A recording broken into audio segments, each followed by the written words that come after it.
Hello guys, welcome back to RVCC online. तो जैसे कि आप सभी जानते हो कि हमने 10th स्टैंडर्ड महाराष्ट्र बोर्ड का जो M1 है मैथमेटिक्स 1, उसमें 6th लेसन शुरू करा हुआ था जिसका नाम है स्टैटिस्टिक्स।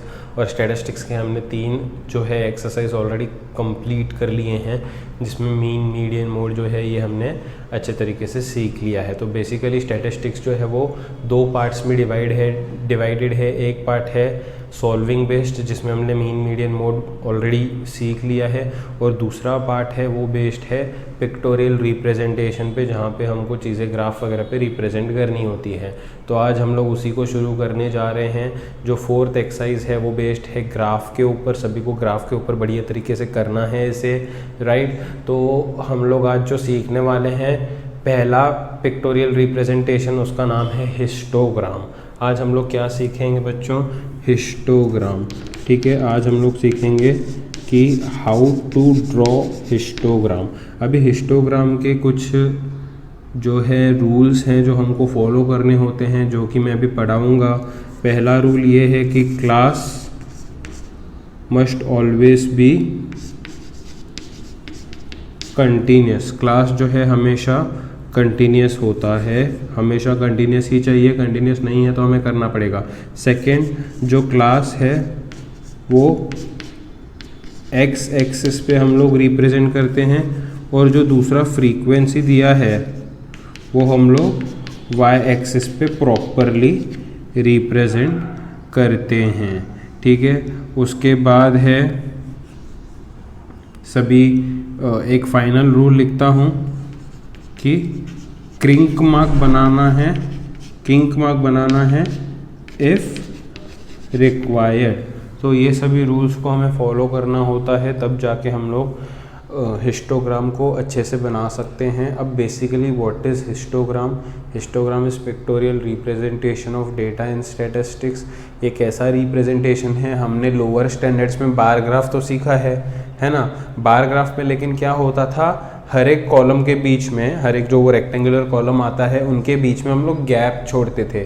क्योंकि हिस्टोग्राम कंटिन्यूस डेटा के लिए है, तो वो जो गैप है वो अभी बीच में नहीं होगी। सारे रेक्टेंगुलर कॉलम्स एक दूसरे से चिपके होंगे हिस्टोग्राम में, राइट। हम लोग बार ग्राफ में गैप क्यों छोड़ते थे? क्योंकि वहाँ पे डेटा कंटिन्यूस नहीं था, पर्टिकुलर सिंगल डेटा होता है। लेकिन यहाँ पे क्योंकि डेटा कंटिन्यूस है तो ग्राफ भी कंटिन्यूस ही होगा, तो सारे रेक्टेंगुलर कॉलम्स एक दूसरे से चिपके हुए आते हैं। कुछ भी मुश्किल नहीं है, बढ़िया तरीके से कैसे सभी रूल्स को फॉलो करने का बताता हूँ। सबसे पहला रूल है कि we have to check if our class is continuous. ये पहला क्वेश्चन है एक्सरसाइज का जो मैंने यहाँ पे लिखा है।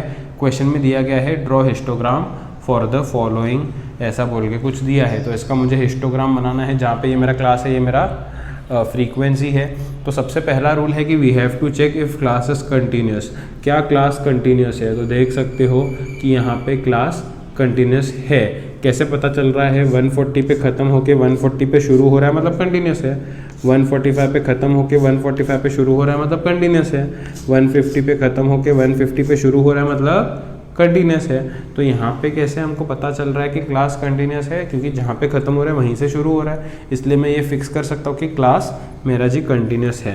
अब एक्स एक्सिस पे क्लास रिप्रेजेंट करेंगे, वाई एक्सिस पे फ्रीक्वेंसी रिप्रेजेंट करेंगे।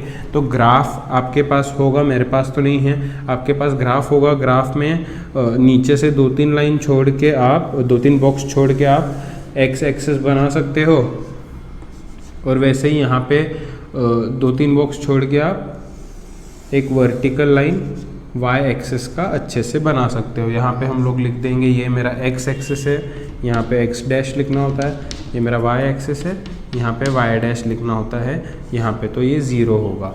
अब एक्स एक्सिस को, क्लास को एक्स एक्सिस पे, ये जो मेरा है पहला वाला हमेशा क्लास होता है, मैंने बार बार बोला है, और दूसरा वाला हमेशा फ्रीक्वेंसी होता है। तो एक्स एक्सिस पे क्या आता है? क्लास आता है। ये एक्स एक्सिस पे क्लास आता है। अब यहाँ पे आता है किंक मार्क वाला रूल। जी, किंक मार्क मतलब क्या?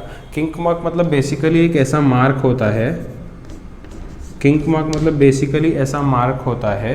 ये मार्क हम लोग कब इस्तेमाल करते हैं? जब अपना क्लास जो है उसमें वैल्यूज़ जो हैं वो 0 से शुरू नहीं हो रही हैं। अब ये समझेंगे कैसे?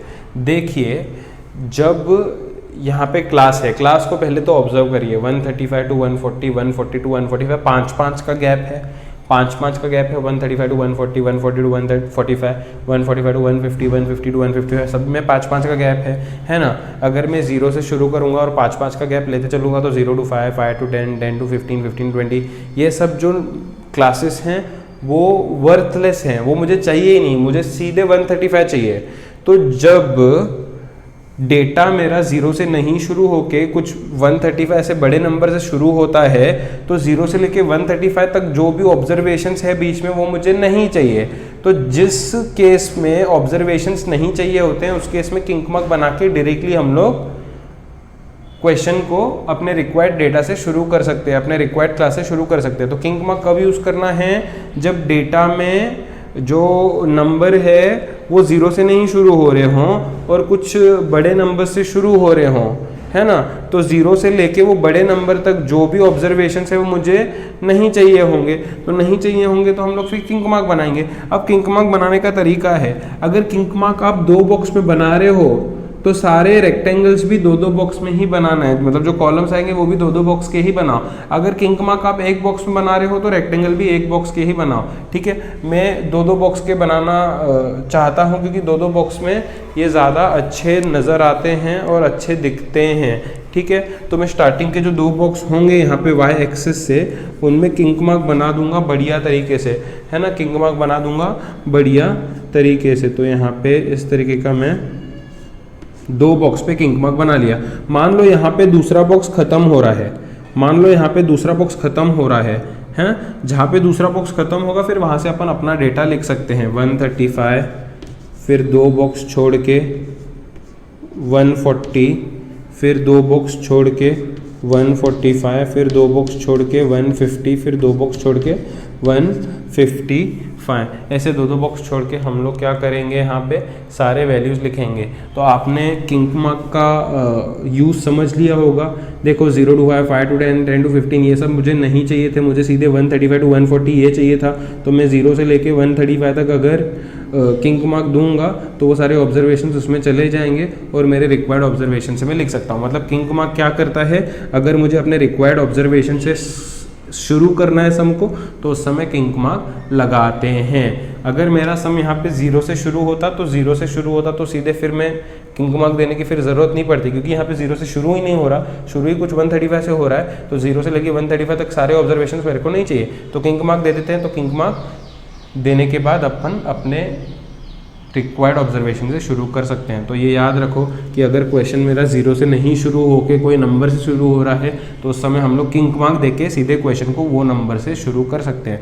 मैंने यहाँ पे सभी किंक मार्क भी 2 बॉक्स में दिया है, ये भी 2 बॉक्स पे, 135 के बाद 2 बॉक्स छोड़ के 140, 2 बॉक्स छोड़ के 145, ऐसे करके मैंने यहाँ पे सारे जो है दूसरे बॉक्स पे लिखे हैं। ये पहला बॉक्स दूसरे बॉक्स पे 135, फिर तीसरा बॉक्स चौथे बॉक्स पे 140, फिर एक बॉक्स छोड़ के एक बॉक्स में लिख रहा हूँ मैं नंबर्स, मतलब 2 बॉक्स के जो है वो कॉलम बनेंगे, 2 बॉक्स के कॉलम बनेंगे। अब ये तो मैंने एक्स एक्सिस को भर दिया, अब वाई एक्सिस पे फ्रीक्वेंसी भरेंगे। फ्रीक्वेंसी देखिए आप 4, 12, 16, 8 फ्रीक्वेंसी का आप स्केल अपने हिसाब से फिक्स करिए। मैं 2 का स्केल लेता हूँ यहाँ पे एक बॉक्स में, हाँ एक बॉक्स में ही लेता हूँ। वाई एक्सिस पे हमेशा एक बॉक्स लेने का, एक्स एक्सिस पे 2 बॉक्स लेने का तो अच्छा लगता है। वाई एक्सिस पे हमेशा 1 बॉक्स, तो 0 के बाद एक बॉक्स पे 2, फिर अगले बॉक्स पे 4, 2 का गैप ले रहा हूँ ना, फिर 6, फिर 8, फिर 10, 12, 14 एंड देन फाइनली 16। तो 135 टू 140 में 4 स्टूडेंट्स है, तो 135 से 140 में 4 स्टूडेंट्स का कॉलम हम लोग रेक्टेंगल बनाएंगे। स्केल और पेंसिल से इस्तेमाल करना है। देखो ये 2 बॉक्स का कॉलम बनेगा तो ऐसा मोटा दिखेगा, अच्छा दिखेगा। 140 टू 145 के बीच में 12 है, तो 140 को ही 12 तक खींचो, 140 को ही 12 तक खींचो और 145 को 12 तक। तो ये अगला इस तरीके से आएगा। आप सभी के पास तो स्केल वगैरह सब है। 145 से 150 तक 16 आएगा, 145 से 150 तक 16 बोला है ना, तो 145 वाले लाइन को 16 तक लेके जाओ, तो ये कुछ इस तरीके से दिखेगा। उसके बाद 150 टू 155 में 8 बोला है, 150 टू 155 में 8 बोला है, तो 150 टू 155 में 8 इस तरीके का बनेगा, ठीक है। यहाँ पे एरो करके ये लिख दो कि ये जो है 135, 140 वो क्या है, हाइट ऑफ स्टूडेंट्स। लिखना ज़रूरी है तब जाके मार्क्स मिलेंगे ना। हाइट ऑफ स्टूडेंट्स ये क्या है, अभी ऐसे में ही लिखना, आप ऐसे में लिखना, मेरे पास तो अभी वैसे लिखने का जगह भी नहीं है, तो मैं लिखता हूँ यहाँ पे ये क्या है, नंबर ऑफ स्टूडेंट्स, राइट। ये क्या है, नंबर ऑफ स्टूडेंट्स। ऊपर स्केल लिखना भी नहीं भूलना है, कॉर्नर पे स्केल दोनों का अलग अलग होता है। स्केल सबसे पहले मैं लिख रहा हूँ एक्स एक्सिस का, तो एक्स एक्सिस का स्केल आगे लिखो या उसके नीचे लिखो, कैसे भी चलता है। एक्स एक्सिस में मैंने कितने बॉक्स छोड़े थे, 2 बॉक्स छोड़े थे, तो 2 सेंटीमीटर इक्वल टू, यहाँ पे कितने का गैप है सब में, क्लास में 5-5 का गैप है, 2 बॉक्स छोड़े थे इसलिए 2 सेंटीमीटर, 5-5 का गैप है इसलिए 5 सेंटीमीटर्स हाइट, क्योंकि हाइट है ना सेंटीमीटर में दिया है। फिर उसके बाद स्केल लिखूंगा मैं वाई एक्सिस का, वाई एक्सिस पे हमेशा एक एक बॉक्स ही लेते हैं, और एक एक बॉक्स में गैप कितने का है, 2-2 स्टूडेंट्स का। एक एक बॉक्स मतलब 1 सेंटीमीटर गैप है 2 स्टूडेंट्स का, तो मैं लिखता हूँ 2 स्टूडेंट्स। देखिए ना यहाँ पे नंबर ऑफ स्टूडेंट्स है 2 स्टूडेंट्स। तो इस तरीके से स्केल लिखना है, अब जाके पूरा हिस्टोग्राम कंप्लीट होता है। तो ये हिस्टोग्राम है। मेन चीज़ समझो किंक मार्क की, किंक मार्क कब यूज़ करना है, जब डेटा जो है अपना 0 से शुरू नहीं होगा, कोई बड़े नंबर से शुरू होता है। तो 0 से लेके वो बड़े नंबर तक के सारे ऑब्जर्वेशंस मुझे नहीं चाहिए, तो मैं किंक मार्क दे दूंगा, और जो बड़ा नंबर है, रिक्वायर्ड नंबर है, उधर से ही शुरू करूँगा। तो इस तरीके से पूरा हिस्टोग्राम हमने बना लिया है अच्छे तरीके से। आई होप सभी को समझा होगा। क्लास कंपलसरी कंटिन्यूस चाहिए। हिस्टोग्राम मतलब क्या, ये जो सारे बार्स ही एक दूसरे से चिपके होंगे, क्योंकि डेटा कंटिन्यूस है ना। आई होप सभी को समझ में आया होगा कि हम लोग हिस्टोग्राम किस तरीके से बनाते हैं। आई होप 6.4 का सभी ने जो फर्स्ट क्वेश्चन है वो हिस्टोग्राम में रिप्रेजेंट कर लिया होगा ग्राफ पे। अब बढ़ते हैं सेकेंड क्वेश्चन पे। सेकेंड क्वेश्चन में भी इस डेटा को ग्राफ पे रिप्रेजेंट करना है। सबसे पहला काम है हिस्टोग्राम बनाने के लिए we have to check if our class is continuous. तो पहला क्लास होता है, दूसरा फ्रीक्वेंसी होता है। तो क्या हमारा क्लास कंटिन्यूस है? कंटिन्यूस मतलब जिस पे एंड हो रहा है उसी पे शुरू होना चाहिए। तो 3 पे एंड हो रहा है लेकिन शुरू 4 पे हो रहा है, तो ये कंटिन्यूस तो बिल्कुल भी नहीं हुआ, तो इसको कंटिन्यूस करना पड़ेगा। तो मैं एक और कॉलम बनाता हूँ यहाँ पे, कंटिन्यूस क्लास। कंटिन्यूस क्लास को ट्रू क्लास भी बोलते हैं कोई कोई, तो एक और कॉलम बनाता हूँ मैं कंटिन्यूस क्लास बोल के। अब क्लास को कंटिन्यूस करना है। मैंने बताया हुआ है पिछले एक्सरसाइज में भी, शायद मैंने बताया था मोड में, कि क्लास को किस तरीके से कंटिन्यूस करते हैं। क्लास को कंटिन्यूस करने के लिए इन दोनों में क्रॉस में डिफरेंस देखते हैं हमेशा। क्लास को कंटिन्यूस करने के लिए क्रॉस में डिफरेंस देखते हैं। 3 और 4 में कितने का डिफरेंस है? 1 का। जितने का भी डिफरेंस है उसको हमेशा 2 से डिवाइड करो। तो 1 को अगर 2 से डिवाइड करेंगे तो 0.5 आ जाता है।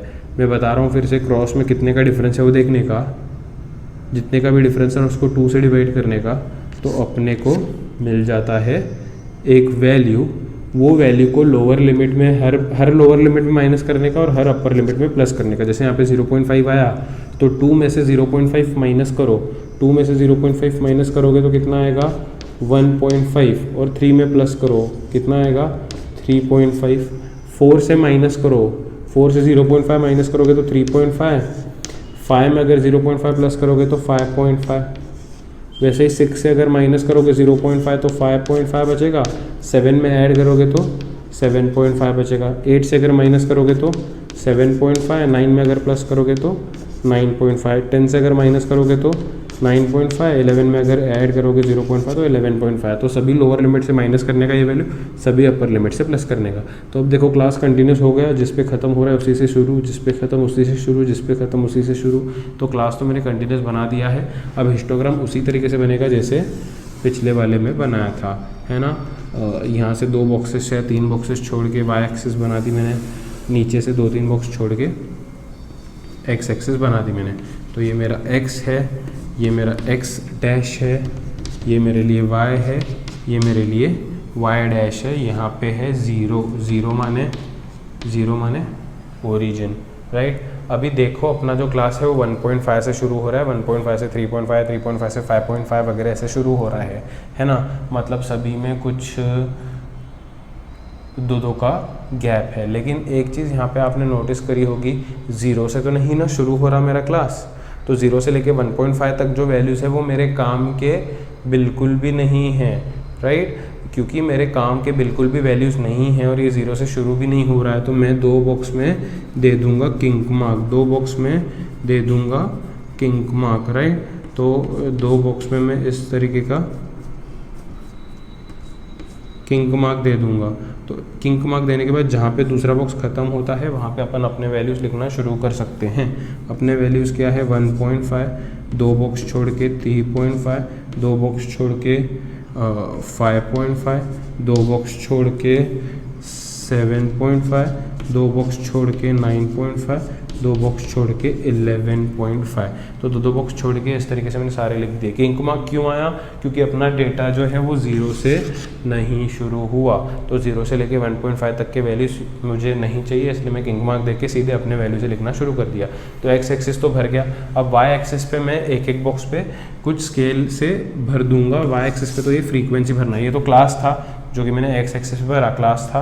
कंटिन्यूस क्लास ही चाहिए होता है, राइट? क्योंकि हिस्टोग्राम जो है वो कंटिन्यूस डेटा का ही एक रिप्रेजेंटेशन है। तो ये क्लास है, सब 5 के टेबल में आते, तो मैं 5-5 का गैप लेता हूँ। तो एक बॉक्स पे 5 का गैप, 5, 10, 15, 20, 25, 30, 35, 40, 45, 50, 55। तो भर दिए मैंने सारे। अब 1.5 से लेके 3.5 के बीच में कितना है 30, तो 1.5 से लेके 3.5 तक 30 का एक मैं बॉक्स बना दूंगा। फिर 3.5 से 5.5 तक 50 है, 3.5 से 5.5 तक 50 है, मतलब ये 30 को एक्सटेंड करना पड़ेगा 50 तक, ये हो गया। फिर 5.5 से 7.5 तक 55 है, 5.5 से 7.5 तक 55 है, मतलब इसको और आगे लेके जाना पड़ेगा अच्छे से ऐसे, तो ये हो जाएगा।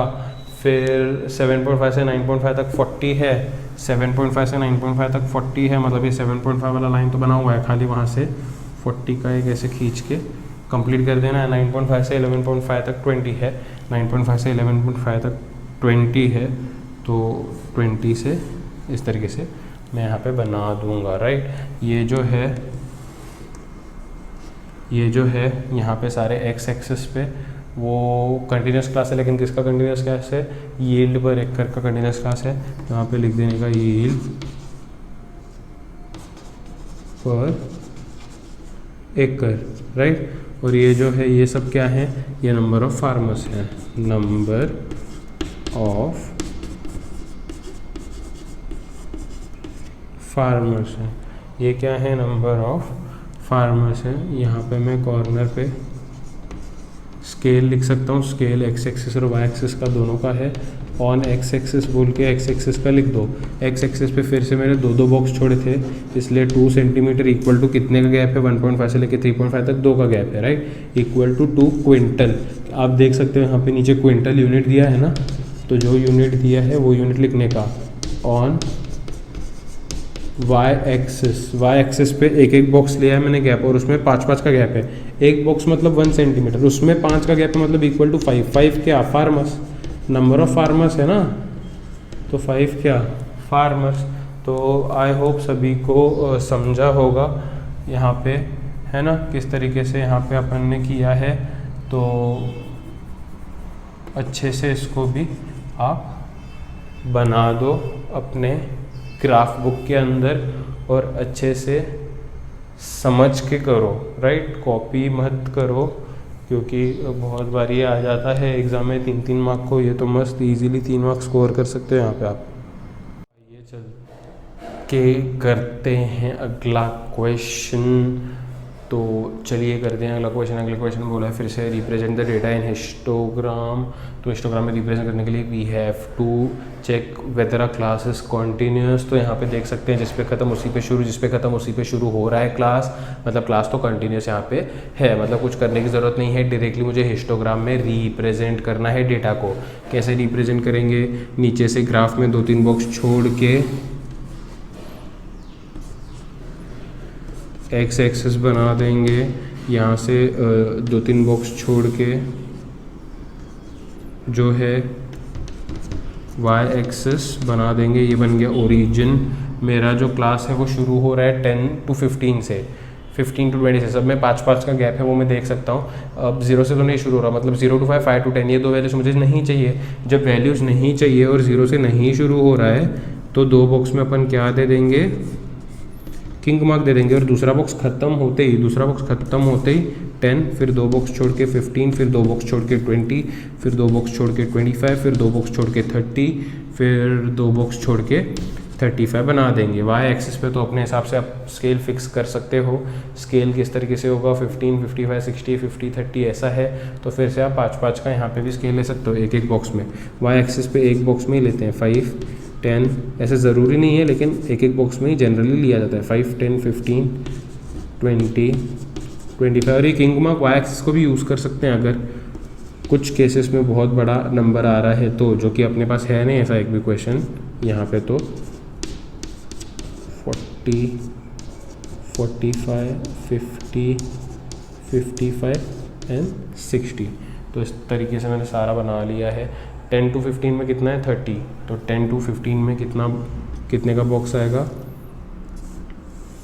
30 का बॉक्स आएगा। उसके बाद 15 to 20 में 50 का, 15 to 20 में 50 का बॉक्स। उसके बाद 20 to 25 में 60 का, 20 to 25 में 60 का बॉक्स है ना। 25 to 30 में 55 का, 25 to 30 में 55 का बॉक्स करेंगे, 55 का बॉक्स करेंगे। और 30 to 35 के बीच में फाइनली 15, 30 to 35 के बीच में 15 मतलब यहाँ पे। तो ये जी बन गया हिस्टोग्राम। ऐसे एरो करो अच्छे से।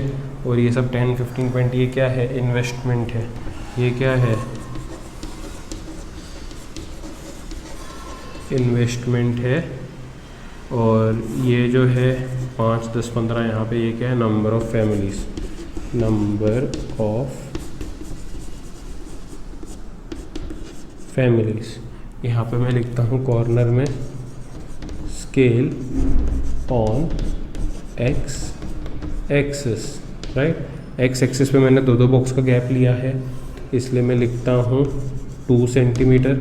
और उनमें पर्टिकुलर कितने का गैप है, 5 क्या, 5000 है। देखो इन्वेस्टमेंट इन 1000 रुपीज़ है ना, तो इक्वल टू 5000 रुपीज़ ऐसे लिखना पड़ेगा। थोड़ा सा ध्यान देना होता है स्केल लिखने समय, अगर रॉन्ग जाएगा तो 1 मार्क स्केल का काटा जाएगा। ये नहीं लिखोगे 1 मार्क काटा जाएगा, तो इसलिए ध्यान से सब चीज़ें लिखनी है, ठीक है। ऑन वाई एक्सिस हम एक बॉक्स का गैप लेते हैं वाई एक्सिस में, इसलिए 1 सेंटीमीटर इक्वल टू, इनमें पर्टिकुलर 5 का गैप है। 5 क्या, 5 नंबर ऑफ फैमिलीज है ना, तो 5 फैमिलीज। इस तरीके से यहाँ पे ये भी हिस्टोग्राम का जो क्वेश्चन है वो कंप्लीट हुआ। इसके जो बाद अगला क्वेश्चन है 4th क्वेश्चन, उसमें भी जो है क्लास कंटिन्यूस ऑलरेडी दिया है 60 to 80, 80 to 100, और डेटा भी छोटा ही है 14, 20, 24, 22, 16। तो 2 का गैप लेके वाई एक्सिस पे आप कर सकते हो। तो 4th क्वेश्चन जो है इस एक्सरसाइज का, मैं वो खुद आपके ऊपर छोड़ रहा हूँ, उसे हम लोग DIY कहेंगे हमारे भाषा में। आजकल शॉर्टकट वाली भाषा चल रही है, DIY, डू इट योरसेल्फ, ठीक है। तो ये जो 4th क्वेश्चन है आप लोग खुद से करो। अगर नहीं आता मुझे मैसेज करो, फिर मैं कल उस पर अलग से वीडियो बना के आपको दे दूंगा। लेकिन आ जाना चाहिए, सब इजी है, सब कुछ बढ़िया तरीके से 4th क्वेश्चन मुझे करो और मुझे सब बढ़िया तरीके से फ़ोटो सेंड करो, ताकि मैं चेक कर पाऊँ कि आपको करने आया है या नहीं आया है। कोई भी डाउट हो मैसेज करो या नीचे कमेंट बॉक्स में ड्रॉप आउट करो। अगर 4th क्वेश्चन नहीं आ रहा है कमेंट बॉक्स में आप ड्रॉप आउट कर सकते हो। मैं फिर से इस पर अलग से वीडियो बना के आप सभी को सिखा दूंगा। सभी को स्ट्रिक्टली ग्राफ बुक में ही करना है, राइट। तो आज के लिए बस इतना ही, फिर मिलेंगे कल अगले एक्सरसाइज से। अगला एक्सरसाइज भी ग्राफ पे बेस्ड है, ये अच्छे से परफेक्ट कर लो तो फिर अगले एक्सरसाइज पे कल हम लोग बढ़ेंगे। Good bye.